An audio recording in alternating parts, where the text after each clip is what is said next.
Pues, hermano, me alegro de poder estar aquí con vosotros y poder compartir este tiempo y de poder compartir la palabra, sobre todo, ¿no? Y es un privilegio.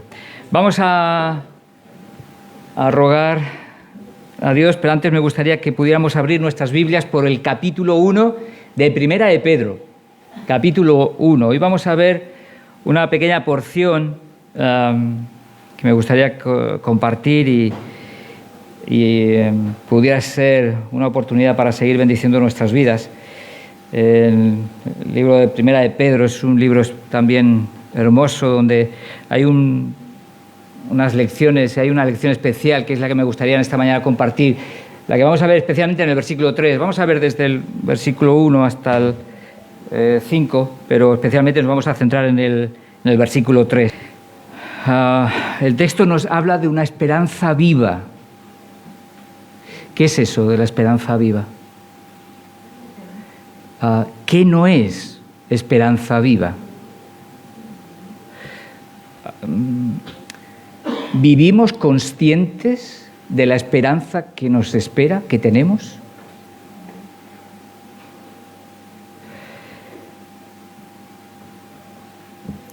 ¿Cómo vive una persona cuando no tiene esperanza?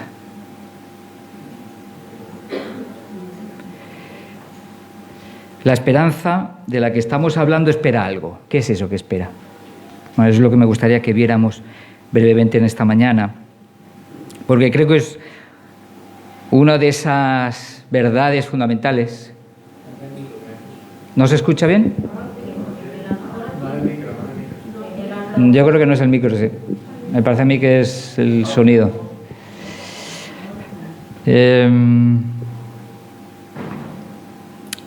Me gustaría que en esta mañana pudiéramos hablar sobre esa esperanza. ¿Y en qué consiste? ¿Qué es? Y que el Señor nos ayude a crecer precisamente en ello, porque es parte de lo que el Señor nos está, a lo que nos está llamando. Vamos a orar. Permitidme que ore y que pida que el Señor bendiga también su palabra en esta mañana y que bendiga nuestras vidas a través de ella. Señor, queremos darte gracias por tu palabra que alumbra nuestros corazones. Señor, gracias porque tu palabra nos ayuda a mirar de manera correcta la vida que estamos viviendo. Señor, nos guía, nos conduce a vivir y a ver, a contemplar, a entender lo que ocurre de la manera sabia. Nuestros corazones fácilmente se van hacia otros lados. Nuestros corazones fácilmente se ciegan. Y, Señor, queremos que tú alumbres nuestros corazones. Queremos pedirte que tú uses tu palabra, que tu palabra sea instrumento poderoso de tu Espíritu para seguir abriendo nuestros ojos, ayudándonos a contemplar y a mirar la vida con tus ojos. Señor, ayúdanos. Ayúdanos, usa a este vaso de barro, Señor, en esta mañana. Prepara el corazón de tu pueblo. Ayúdanos, Señor, a seguir descubriendo lo que tú estás hablándonos y tú quieres que vivamos por medio de tu palabra. Señor, gracias por tu palabra. Bendícela en esta mañana. En el precioso nombre de nuestro Señor Jesús. Amén. Primera de Pedro, como su nombre indica, fue escrita por el apóstol Pedro, aunque sabéis, me imagino que sabréis que hay quienes dicen que no. Pero bueno, nosotros creemos que el autor es Pedro, es el apóstol que ha estado presentándose también en el primer versículo, ¿no? Pedro, apóstol de Jesucristo, a los expatriados de la dispersión en el Ponto, Galacia, Capadocia, Asia y Bitinia. Es el apóstol que se está dirigiendo a estos creyentes que están viviendo en la zona de Turquía. Esa es los diferentes lugares a los que hace mención aquí: Ponto, Galacia, Capadocia, Asia y Bitinia. Son lugares de la actual Turquía, ¿vale? Son creyentes que están dispersos por toda esa zona y están viviendo en una época donde uno de los emperadores más oscuros vivió, Nerón. De hecho, fue en el reinado de Nerón que luego van a morir Pedro, a los pocos años va a morir Pedro, a los pocos años de escribir esta carta. También Pablo va a morir precisamente en esa época, en el reinado de Nerón.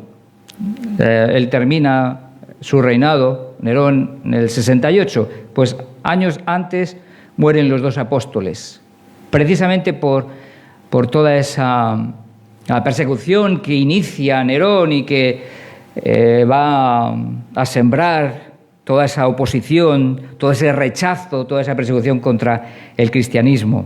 Sus cabezas más visibles, una de las más visibles eran Pablo y Pedro, y fueron aquellos que fueron ajusticiados precisamente en ese tiempo. Entonces estamos hablando de un tiempo en el que la Iglesia está siendo perseguida.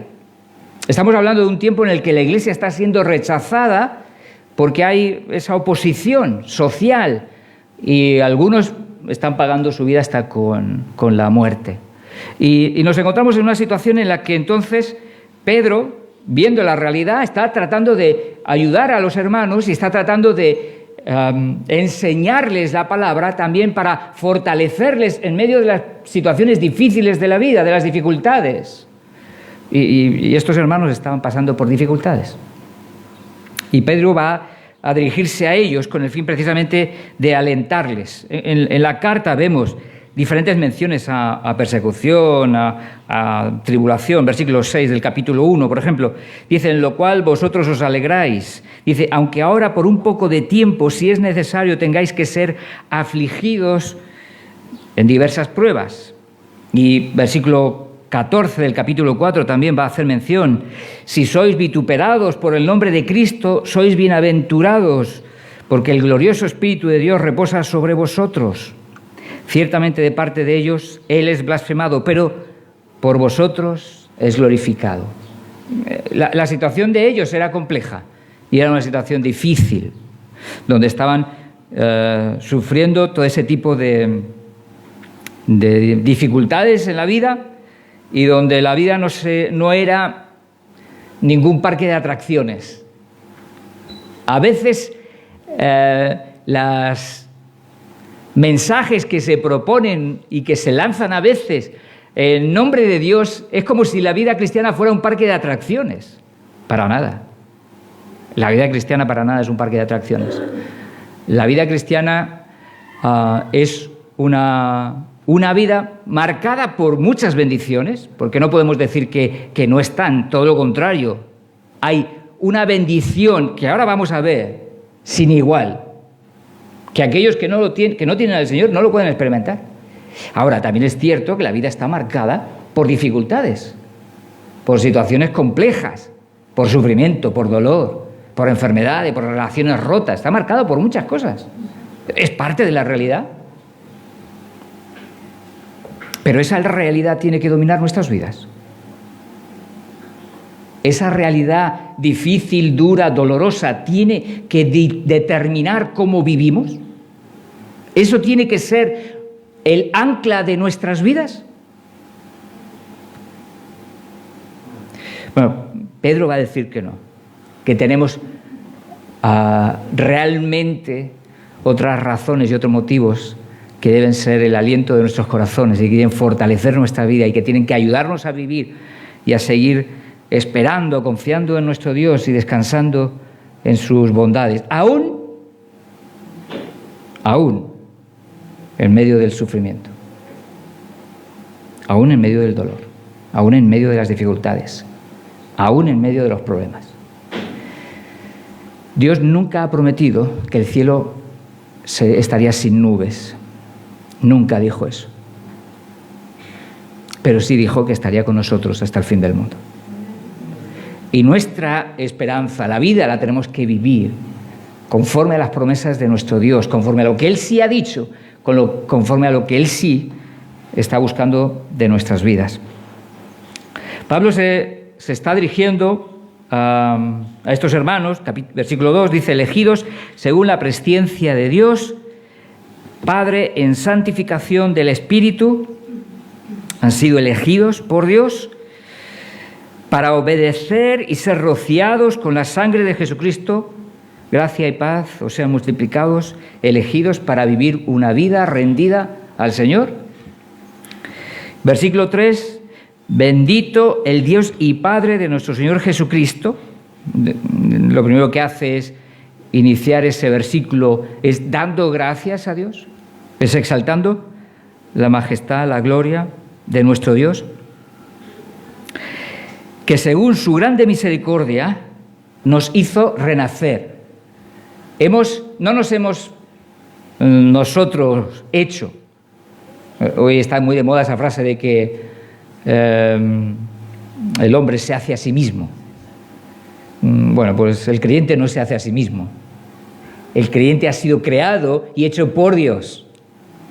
Por su misericordia, Él nos ha hecho renacer, que es el verbo que está utilizando ahí, que tiene que ver con esa regeneración espiritual que obra el Espíritu Santo en nuestras vidas, en aquellos que evidentemente llegan a creer. Es esa nueva vida que forja en el corazón, en el espíritu. Aquellos que estábamos muertos, nuestros delitos y pecados, recibimos vida, hemos sido renacidos, hemos recibido ese nuevo nacimiento, somos hechos nueva criatura, nos convertimos. Todas esas son expresiones para poder hacer referencia precisamente a esa nueva realidad. ¿Y qué ocurre con estos? ¿Qué ocurre con estos? Que han sido renacidos, dice, para una esperanza viva, para una esperanza viva, para una esperanza viva. ¿Qué es eso de una esperanza viva? Me gustaría que lo pudiéramos ir viendo, porque el mundo en el que estamos, si hay algo que de algún modo podríamos caracterizar al mundo que nos rodea, no es precisamente por la esperanza. Precisamente es lo contrario. La falta, la ausencia, precisamente de esperanza. Y eso es, creo que es una de las características de nuestro mundo. Y el hombre, una de las necesidades que tiene es precisamente lo que dice Job en el capítulo 8. Bueno, lo dice uno de sus amigos, no lo dice Job. Y el contexto quizás lo podríamos hablar y tratar en otro día, pero lo que dice una frase cierta en el versículo 8, verso 13, que es el que me gustaría mencionar. Tales son los caminos de todos los que olvidan a Dios. Está hablando de los que olvidan a Dios, ¿vale? Mira lo que viene a continuación. Y la esperanza del impío, esos son los que olvidan a Dios, el impío. ¿Qué pasa con la esperanza? Perecerá, no existe, dejará de tenerla. No hay esperanza en el impío, en el que no tiene a Dios en su corazón. No puede tenerla. ¿Vale? Es precisamente lo que encontramos luego también en Efesios. En Efesios habla de que el hombre sin Dios está sin esperanza. Es parte de lo que vemos en Efesios 2:12.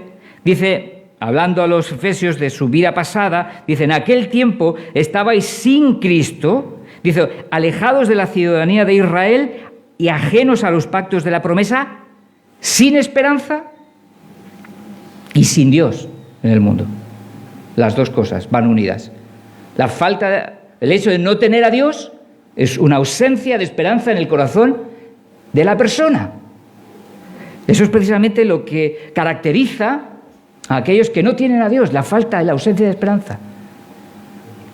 Y es precisamente, cuanto más se aleja, es lo que vemos hoy en día, la sociedad cada vez se ha ido alejando más de Dios, cada vez. Décadas donde la sociedad moderna trata de quitar a Dios de en medio de todos los sitios para que el hombre sea el que evidentemente dirija por completo sus vidas. Y evidentemente eso tiene unos efectos. Las mayores tasas de depresión de la sociedad, ¿sabéis de cuándo se están dando? Hoy. No hace 30 años, no hace 50 años, hoy.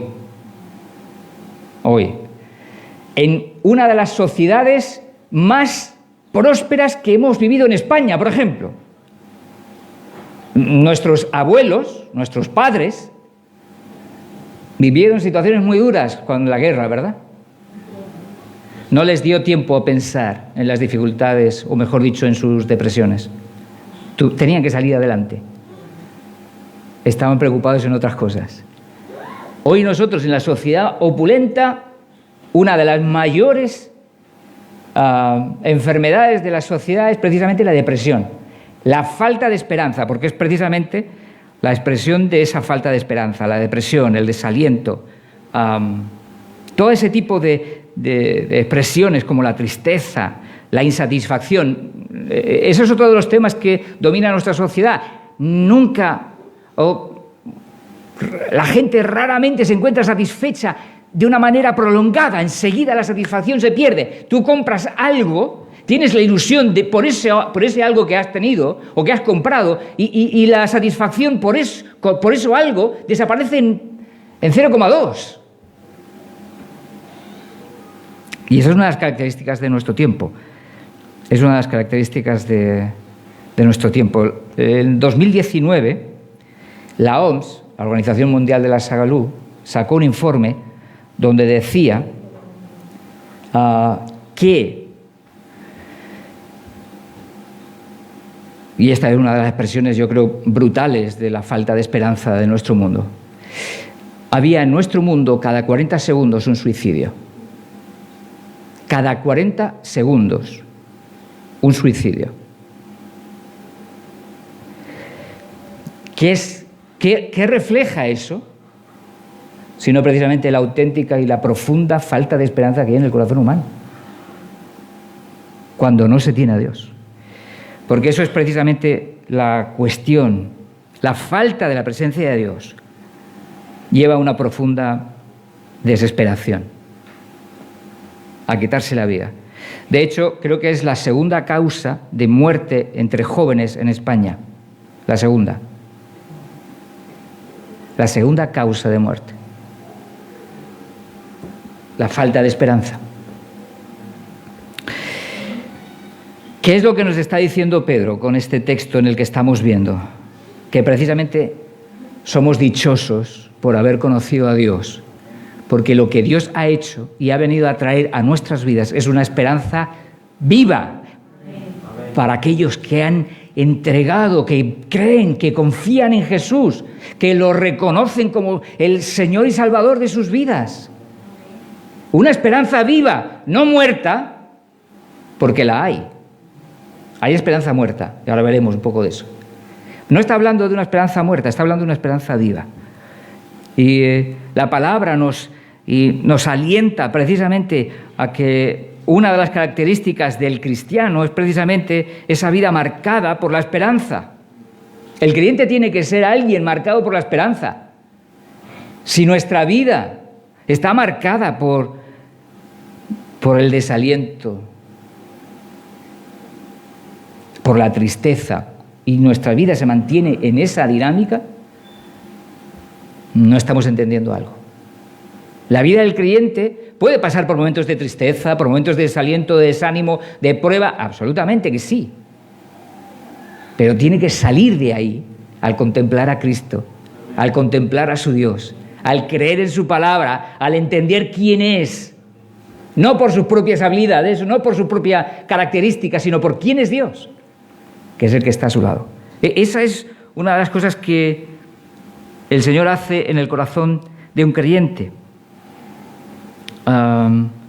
Dice 1 Tesalonicenses capítulo 1, verso 3, dice: acordándonos sin cesar delante del Dios y Padre nuestro de la obra de vuestra fe, del trabajo de vuestro amor y de vuestra constancia en la esperanza en nuestro Señor Jesucristo. Una de las cosas que estaba destacando Pablo de los tesalonicenses, esa esperanza constante en sus vidas, que era visible para los demás. Y luego, si sigues leyendo el texto, se ve. La constancia es parte de aquello que el Señor trae a nuestras vidas. La esperanza es aquello que trae el Señor a nuestras vidas. Y eso es parte de lo que me gustaría que también fuéramos extrayendo, aprendiendo. La vida de un creyente es una vida marcada por la esperanza. Eso tiene que ser lo que destaque a lo largo del tiempo.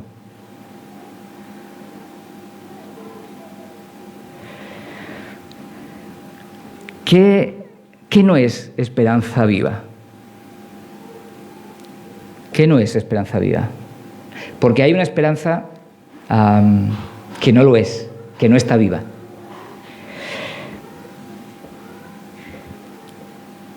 Es la espera en la posibilidad de algo probable pero nada seguro. Es la posibilidad.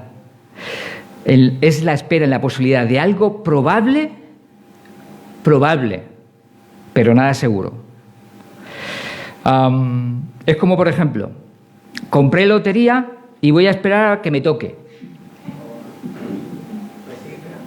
Es una espera en algo probable, pero nada seguro.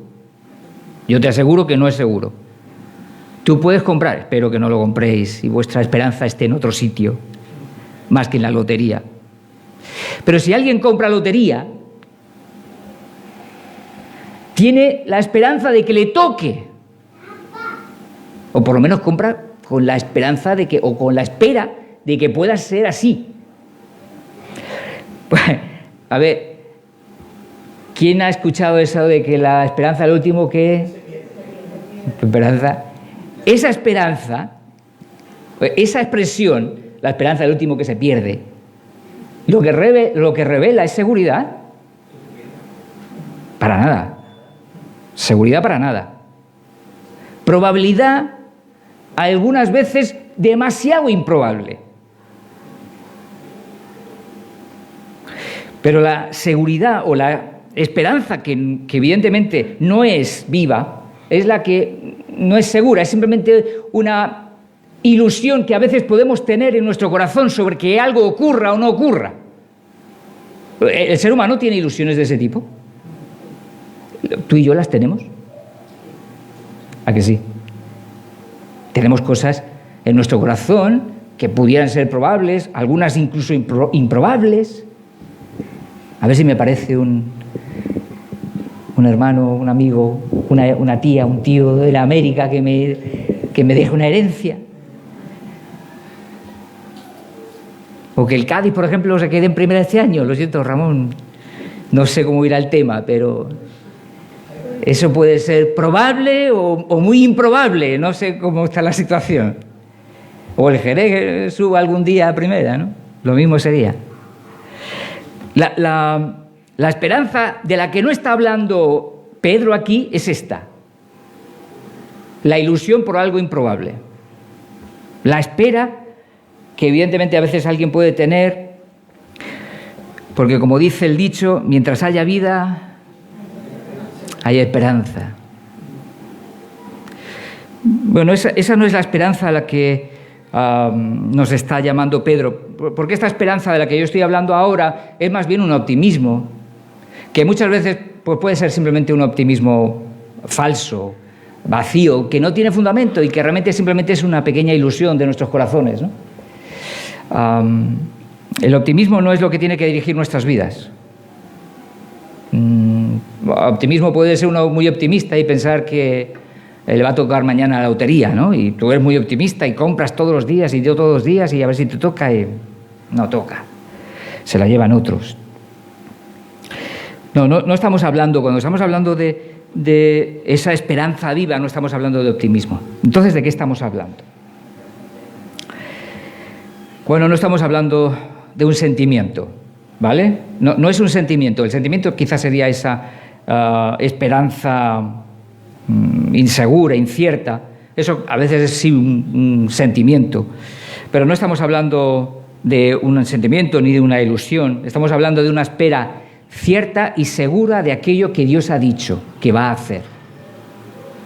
La diferencia que hay en lo que estaba mencionando antes, en la esperanza que estábamos viendo antes, hace un momentito, y la que el Señor nos está mostrando a través del texto de Primera de Pedro, es que hay seguridad.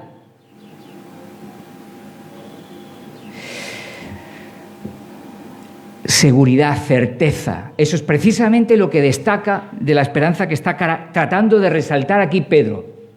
Hay algo seguro que podemos esperar, que es absolutamente cierto y seguro que va a ocurrir. Muchos de nuestros deseos no sabemos si son ciertos o seguros. Pero aquí hay algo que Pedro nos está diciendo, que tenemos que tener total y absoluta seguridad de que va a ocurrir porque Dios se ha comprometido a ello. porque está en juego su palabra. Porque Dios ha sido el que está resaltando precisamente esa promesa. Tito 1:2 nos va a hablar precisamente de esa verdad. Capítulo 1, verso 2. En la esperanza de la vida eterna, la cual Dios, que no miente, prometió desde antes del principio de los siglos. Lo que está tratando Pablo aquí de resaltar es la esperanza firme, segura, que podemos cada uno de nosotros esperar con total seguridad. Hebreos 6:18.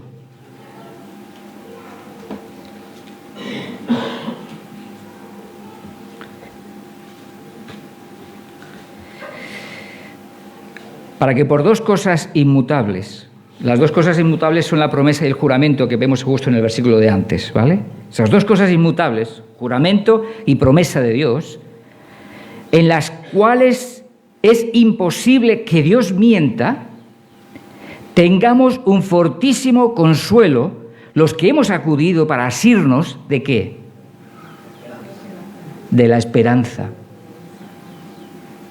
puesta delante de nosotros. ¿Quién se ha comprometido? Dios. Dios está absolutamente comprometido con aquello que ha dicho que va a hacer, con aquello que va a prometer, con aquello que va a traer a nuestras vidas, que ha prometido a todos los que creen en su nombre. Es imposible que Dios mienta. Esa tiene que ser una de las garantías que domine nuestro corazón, hermanos. Que aliente nuestra esperanza, que aliente nuestras vidas. ¿Quién es Dios? La esperanza a la que estamos nosotros esperando no es algo que ninguno de los apóstoles, ningún ángel ha estado comprometiéndose, ha sido Dios mismo el que se ha comprometido.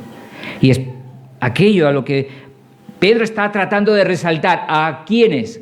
A aquellos que están sufriendo. Y está tratando de ayudar a que en medio del sufrimiento,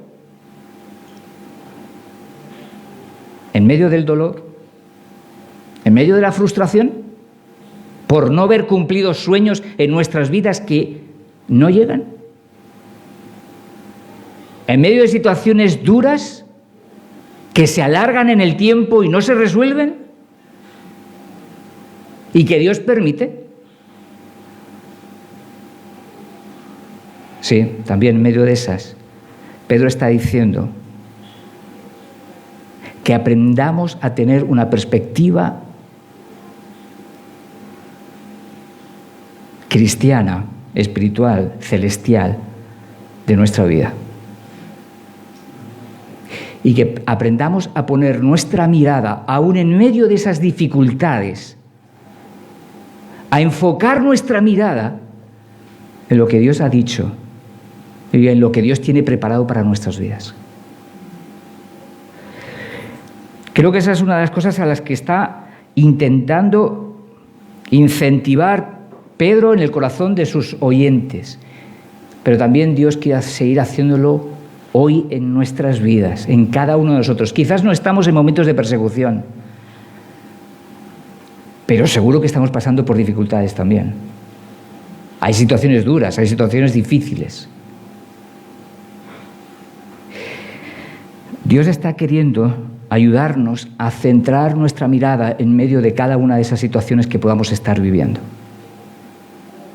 Dios quiere que aprendamos a poder mirar y contemplar las promesas que Él nos ha dado, para que esas promesas sean las que alienten nuestro corazón, nos ayuden a esperar en lugar de desesperar, porque a veces en medio de nuestras situaciones, y solo contemplamos esas situaciones, ¿sabéis lo que ocurre?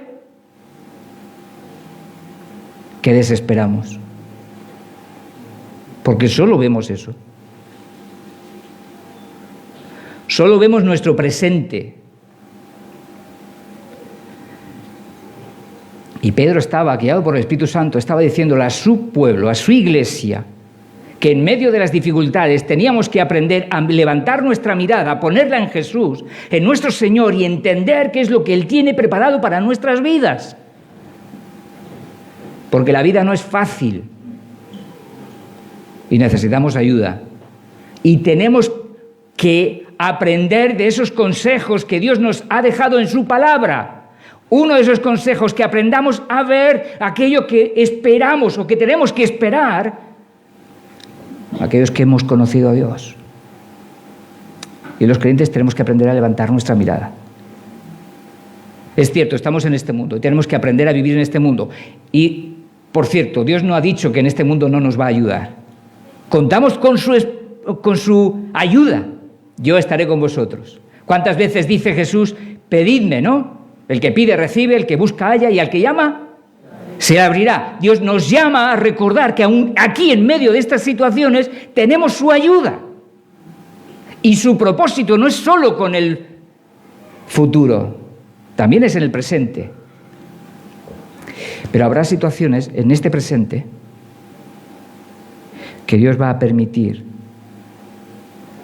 para que sigamos aprendiendo a mirar lo que realmente también nos espera. Y creo que es una de las cosas que me gustaría en esta mañana un poquito resaltar. Pedro creo que está tratando de enseñar a su pueblo a que aprenda a vivir con la mirada puesta en aquello que Dios tiene preparado para nosotros. Porque nosotros, por regla general, tenemos la tentación de mirar solo lo que vemos en nuestro día a día. Y nuestra mirada es muy corta y la tenemos clavada aquí, en nuestro día, a veces en nuestro propio ombligo, y no vemos más allá. Y Jesús está llamándonos a mirar más allá. Dios está llamándonos a que tengamos la esperanza en aquello que Él tiene preparado para nuestras vidas.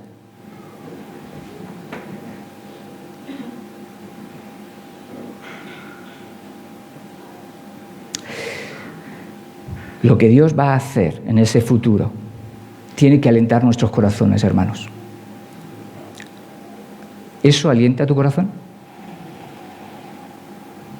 Esa esperanza futura, cuando Jesús, porque ahora veremos, se refiere a la segunda venida, esa esperanza en lo que Jesús va a hacer cuando Él venga como Rey a instaurar su reino y a transformar todo este mundo, nuestras propias vidas, ¿nos alienta? Tiene que hacerlo. Si no lo hace, párate. Si no, nuestra única esperanza es pasarlo bien aquí en este mundo, tenemos un problema. Tenemos un problema. Porque para pasarlo mejor en este mundo, quizás mejor es irnos a otro sitio. Buscar por otro lado, hacernos millonarios, por lo menos, ¿no? Gastar la vida tratando de ganar dinero, de acumular dinero para poder disfrutar de los deleites temporales de este mundo y pasarlo lo mejor posible, tener los mejores médicos, tener los mejores disfrutes, probar las mejores cosas, pasar el mejor tiempo posible. Mira, si lo que única en la vida es pasarlo bien aquí, seguir a Jesús, no sé, quizás no es la mejor alternativa.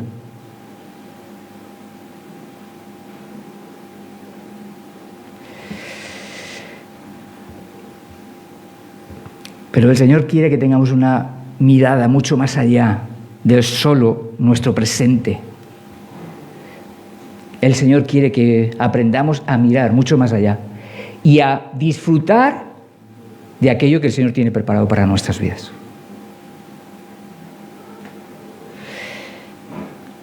Quizás, no sé, cuando te predicaron el Evangelio te dijeron que la vida te iba a cambiar, que la vida iba a ser maravillosa, fantástica, todos los problemas se iban a resolver, todos los conflictos se iban a resolver, que todos los problemas que tenías, todas las enfermedades, todo se iba a resolver. No sé si alguna vez te han dicho eso.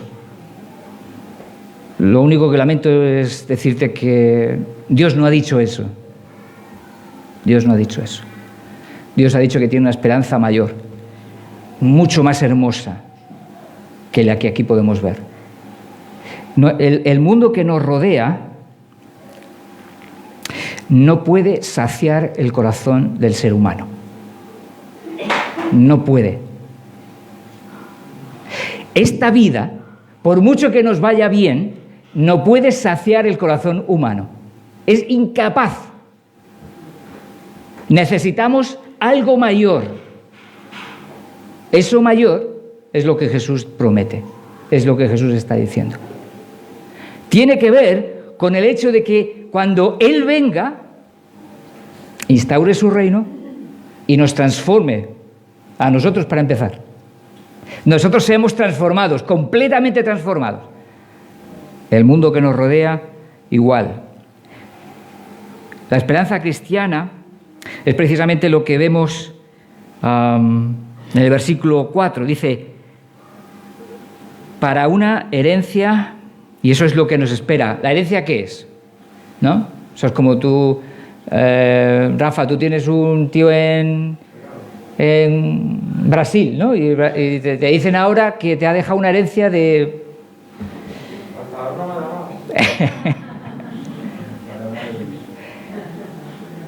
Eso es lo que, cuando hablamos de esperanza, estamos hablando de una herencia, porque la esperanza, ¿qué hace? Espera algo, algo que evidentemente va a traer gozo, ilusión, vida. Y eso es parte de lo que los creyentes tenemos que seguir recordando. Me gustaría animarte a que tu esperanza no esté puesta demasiado en este mundo. Déjame decirlo de esa manera.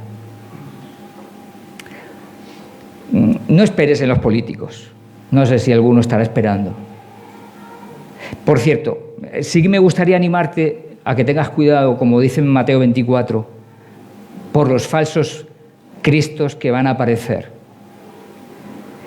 Una cosa que vamos a ir viendo es que se van a levantar falsos mesías que te van a prometer la salvación aquí en este mundo. Que tus ojos estén muy abiertos y tus oídos también. Alerta con esos falsos mesías que prometen y te prometen la salvación y te prometen la vida eterna aquí. Mucho cuidado con ellos, porque se van a levantar. Dice Mateo 24, en el verso 25 o 24 creo que era, que incluso algunos de ellos harán milagros. Cuidado. Cuidado, la auténtica esperanza no es la que nosotros podemos contemplar aquí en medio de este mundo. Dios puede bendecir, Dios va a bendecir en medio de esta vida mientras estemos aquí. Pero esa no es la auténtica y final esperanza que tenemos, a la que nosotros vamos a esperar. Donde va a haber auténtica y profunda transformación. No sé si esto alienta tu corazón, pero hoy mi propósito es que el Señor use su palabra para que tú encuentres aliento y esperanza en lo que Jesús tiene para nuestras vidas. Porque si nuestra esperanza solo está puesta aquí, tenemos un problema y serio. Nuestra esperanza tiene que estar puesta cuando Jesús venga. Por eso Apocalipsis trata y dice, ¿qué le dice a Jesús? ¿Qué le dice al Señor? ¿Cómo termina? Ven, Cristo, ven. Es una de las reconocimientos precisamente de que nuestra esperanza está fundada en lo que el Señor tiene preparado para nuestras vidas. Eso es parte de lo que el Señor quiere seguir desarrollando en nuestros corazones. Y no sé si nosotros somos conscientes de esa esperanza viva que nos espera. Yo me preguntaba, ¿soy consciente de esa esperanza viva que la palabra está anunciando y nos está enseñando, o nuestra esperanza realmente está más bien puesta aquí? Yo no sé tú, pero yo creo que todos luchamos con la idea de que nuestra esperanza está más bien puesta aquí, en que las cosas cambien aquí. ¿O no? ¿O a ti no te pasa? Y dejamos de ver la esperanza que nos espera, que es la que traerá el Señor y es la que evidentemente podrá transformar todo, porque lo que tenemos en nuestro tiempo, los creyentes a veces creo que vivimos sin ser conscientes de esa esperanza que nos espera, porque básicamente esperamos las transformaciones, los cambios que ocurran aquí, porque pensamos que este es el tiempo en el que tiene que ocurrir todo lo que deseamos. Y a veces no somos conscientes de lo que nos espera y de lo que Jesús ha dicho, y no somos conscientes de esa esperanza viva. Había una mujer sin techo. Era un caso real, que leí en un periódico. Una mujer sin techo que vivía en la calle. Se puso enferma y murió. ¿Sabéis qué es lo que no sabía esa mujer? Que tenía una herencia de más de casi 1 millón de euros en su cuenta bancaria. Era millonaria sin saberlo. Pudo tener los recursos para poder realmente vivir y curarse de la enfermedad que pudiera tener, pero no era consciente, no se daba cuenta, no lo sabía.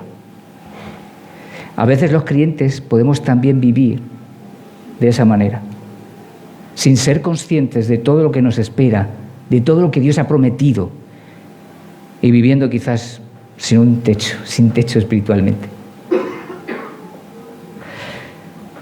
Creo que cuando Pedro está tratando de resaltar este pequeño versículo, esta esperanza viva, y creyentes que están luchando con dificultades en la vida, está tratando de darles un instrumento para fortalecerles en medio de su dolor, en medio de su frustración y en medio de su, a veces incluso, desesperanza.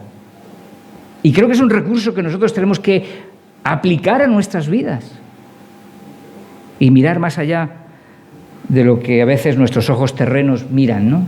Porque muchas veces nuestra mirada se concentra en lo que hay aquí, en lo que tenemos aquí.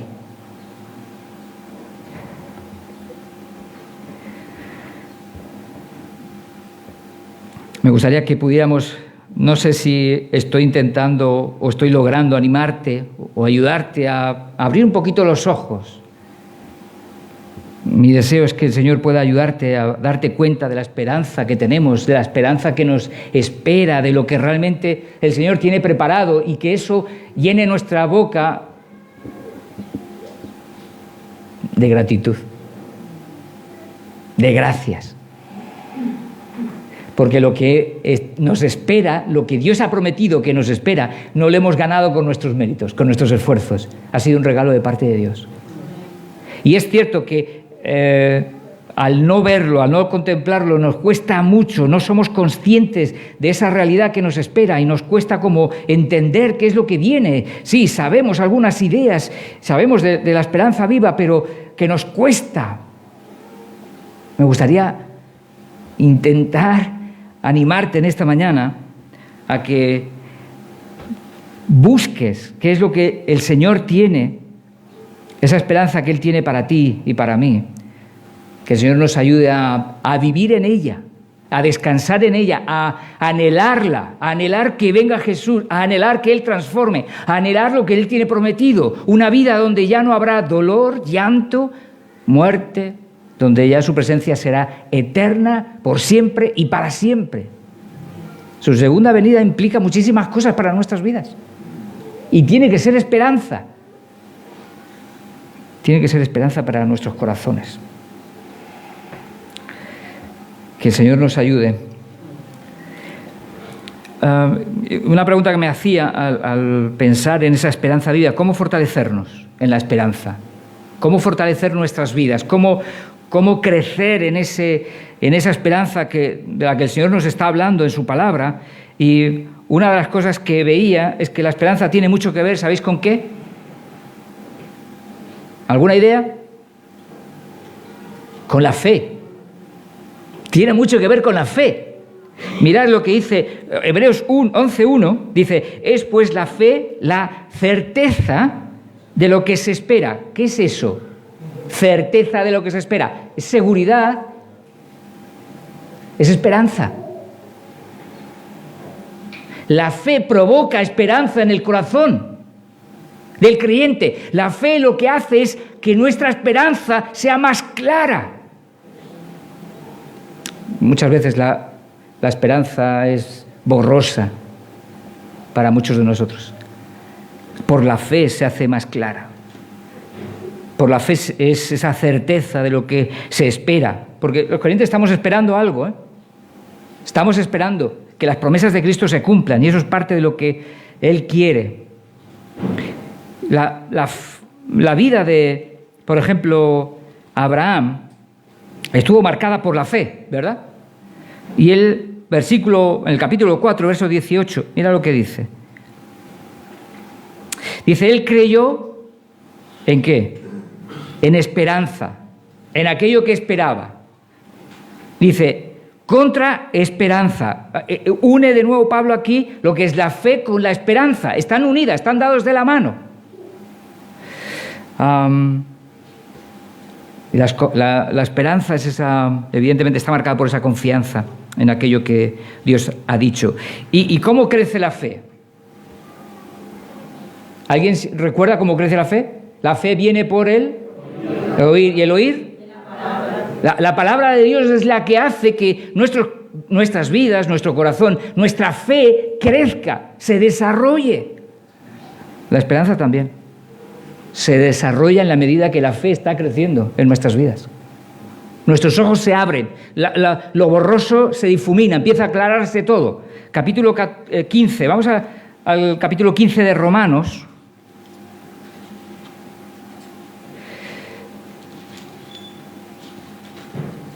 Verso 4, dice, porque las cosas que se escribieron antes, cosas que tenemos escritas en la palabra, que es la palabra de Dios, dice, para nuestra enseñanza se escribieron a fin de que por la paciencia y la consolación de las Escrituras, o sea, la palabra es la que nos va a llevar también, ¿a qué? A tener esperanza. Y creo que esa es una de las cosas que tenemos que perseguir y buscar en nuestras vidas. Y es lo que el Señor quiere mostrarnos también por su palabra en esta mañana. Hay una esperanza que tenemos que buscar, que nos va a ayudar en medio de las dificultades de la vida, en medio de las frustraciones, en medio de las decepciones de la vida. ¿Quién no ha sufrido aquí una decepción o no está sufriéndola? En medio de esas situaciones el Señor quiere ayudarnos a mirar la mirada, a levantar la mirada y a encontrar aliento, a encontrar esperanza, que está en Jesús, que está en sus promesas, que está en lo que Él va a hacer, que está en aquello que va a venir a mostrar cuando venga por segunda vez. Versículo 13 del mismo capítulo 15 dice, y el Dios de esperanza os llene de todo gozo y paz en el creer. ¿Para qué? Para que abundéis en esperanza por el poder del Espíritu Santo. Una de las características que tenemos que buscar en nuestras vidas es la esperanza, hermanos. Tiene que ser la esperanza. Y eso es parte de lo que el Señor está buscando y a lo que nos está llamando. Pasa tiempo con la palabra, medita en ella. Pasa tiempo con las Escrituras. No pienses que no pasa nada cuando la lees. Sí pasa. Sí pasa. No lo hagas un día y pienses que ya si no pasa nada, ya lo dejas. No, insiste, persevera. Sigue, sigue, sigue. Como las natillas, no pares. ¿Te acordáis de ese anuncio, no? Pues no pares. No pares, sigue. Busca oportunidad para poder estar con la palabra de Dios, dejando que ella te siga transformando, y busca lo que conviene, porque no todo conviene y no todo edifica. No todo. Y pueden ser lícitos, no tiene por qué ser cosas malas. Pero no todo conviene y no todo edifica. Busca lo que edifica. ¿Sabes por qué es tan necesaria la esperanza? Hay un texto, me gustaría casi terminar con él, es Hebreos 10:34. Para mí es uno de esos versículos que siempre me ha llamado mucho la atención, me ha retado mucho. Es Hebreos 10:34. Y en este texto lo que se ve es el poder de la esperanza en un corazón cristiano, en un hijo de Dios, en una vida transformada por el Espíritu Santo. Se ve el poder de Dios. Y yo quiero esa transformación, yo quiero ese poder en mi vida. Yo quiero que la esperanza atrape mi corazón y lo transforme de esa manera. ¿Tú quieres? Mira lo que dice el texto. Versículo 34, Hebreos 10, porque de los presos también os compadecisteis, y el despojo de vuestros bienes sufristeis con gozo. Están sufriendo el despojo de sus bienes, de sus casas. ¿Y qué hacen en medio de la injusticia que están viviendo, en medio del dolor de perder sus casas? ¿Qué hacen? Se están preocupando de quiénes. De los presos, se ocupan de otros, son capaces de mirar a otros, en medio de su necesidad están poniendo los ojos en otros, están amando. ¿Por qué? Mira lo que viene diciendo a continuación el texto. Y sufren el despojo de sus bienes con gozo, sabiendo que tenéis en vosotros una mejor y perdurable herencia en los cielos. ¿De qué está hablando? ¿Qué es lo que ha movido el corazón de estos hombres y mujeres llenos de fe a vivir como Dios quiere en medio del dolor y del sufrimiento? ¡La esperanza! Yo quiero esa esperanza. Que en medio de las dificultades yo sepa mirar a dónde tengo que mirar, en lugar de solo mirar mi propio ombligo, porque esa es mi tentación. Mirar mi ombligo. Pensar en mí. En mis necesidades, lastimica de mí, pobrecito de mí. ¿Qué es lo que hacen ellos? Se preocupan por otros. Son capaces de pensar en otros en medio de su dolor. Porque había esperanza en sus corazones. Había una tremenda, viva, fuerte esperanza en sus vidas. ¿Necesitamos eso, hermanos? ¿Necesitamos esperanza en nuestras vidas?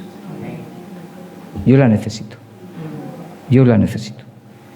Y yo quiero esa esperanza para que cuando sigan viniendo esos momentos difíciles que van a venir y se van a complicar más, se van a complicar, para que cuando vengan esos momentos complicados pueda saber dónde tengo que mirar y dónde tengo que poner mis ojos.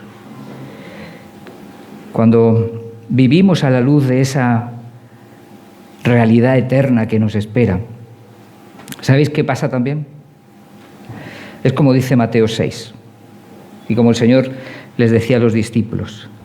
Dice, no os hagáis tesoros en la tierra, donde la polilla y el orín corrompen, y donde los ladrones minan y hurtan. Lo que aquí hagamos, lo que aquí busquemos, lo que aquí sea nuestra esperanza, va a desaparecer. Tarde o temprano va a desaparecer. Sino dice, haceos tesoros, ¿dónde? En el cielo, donde ni la polilla ni el orín corrompen y donde los ladrones no minan ni hurtan. Y el Señor nos llama a eso, a vivir con perspectiva eterna, a vivir con una esperanza eterna, a vivir movidos por lo que Dios tiene preparado para nuestras vidas. Eso tiene que calentar nuestros corazones, tiene que empujar nuestros corazones. Tiene que dirigir nuestras vidas, tiene que llevarnos a ser sal y luz, porque en la medida que haya esa esperanza en nuestras vidas van a ser sal y luz para aquellos que están alrededor, que no tienen a Cristo en sus vidas. Esa esperanza nos va a empujar, no nos va a dejar impasibles, no nos va a dejar indiferentes, nos va a arrastrar a ser lo que Dios quiere. Sal y luz en medio de un mundo que necesita esperanza. Acuérdate, hay un mundo que tenemos a nuestro alrededor que necesitan esperanza. ¿Familiares tuyos? ¿Amigos tuyos? ¿Compañeros en el trabajo? ¿Vecinos? ¿Tú tienes esperanza para compartir con ellos? ¿Sí o no? El Señor nos llama a que lo hagamos también. Y el Señor nos llama a que crezcamos en esa esperanza, que esa esperanza atrape nuestro corazón y nos llene de su gracia. Señor, gracias por tu palabra, que es viva, es eficaz. Gracias por tu palabra, que es poderosa, Señor. Señor, gracias porque tú tienes el poder para derribar fortalezas, Señor, que se levantan a veces en nuestro propio corazón, por las cuales no te vemos, no nos damos cuenta de tu presencia, de tu favor, de tus misericordias. No nos vemos, no nos damos cuenta de muchas cosas. Pero gracias que tu palabra es poderosa para derribar todo eso que estorba nuestro mirar. Señor, ayúdanos a poder realmente seguir descubriendo, enamorando nuestro corazón de ti, dándote la gloria y exaltando tu nombre como tú te mereces. Señor, gracias. Gracias por venir a traer esperanza a nuestras vidas, como nadie lo ha hecho y nadie puede hacerlo. A ti sea la gloria por los siglos de los siglos. Amén. Amén. Pues vamos ahora, hermanos, a pasar.